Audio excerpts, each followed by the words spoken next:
If you feel like your APS power bill has become more expensive, many consumer advocates say data centers are at least partially to blame. New analysis may not ease those concerns. It shows in APS territory, homeowners are paying a steep price hike, even though they're contributing very little to the increase of overall energy needs. Joe Dana looks at the breakdown and has a response from APS.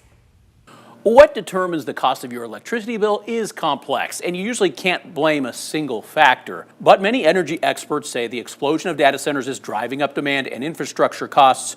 And though every state is unique, they say homeowners pay a price in their bills. APS and two Arizona corporation commissioners that regulate APS, Chair Kevin Thompson and Vice Chair Nick Myers, have said in Arizona growth pays for growth, that data centers are paying for the new hookups and equipment needed to accommodate them. This analysis shows why many critics are not convinced. It was done by Abhay Padgaonkar, a longtime consumer advocate and data analyst who has provided expert testimony to the commission. Padgaonkar looked at APS public reports and compared power use and costs in 2022 versus 2025. What he found may surprise you. Last year, total power usage in the residential sector, represented by the blue bar, was up 1.1% compared to 3 years earlier. As for businesses in APS territory, including data centers, their total usage was up 22% compared to 3 years earlier. And what about the average amount of power used per household in APS territory?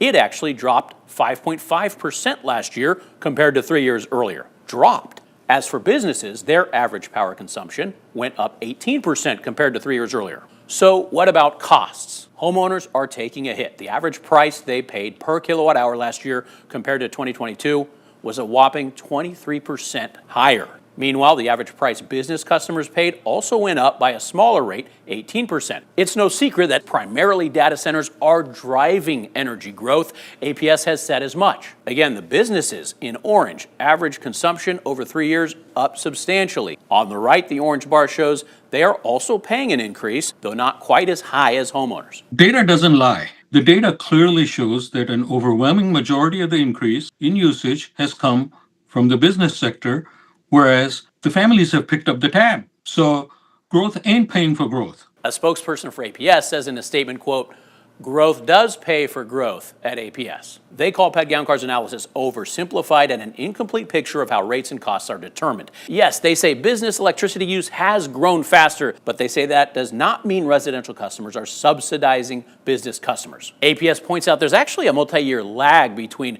costs they incur as a company versus what they recover through power bills. As for Chair Thompson and Commissioner Myers, they had no comment, a spokesperson for the commission, saying rate design is complex. The data points used in this analysis do not tell the whole story. Joe Dana, 12 News.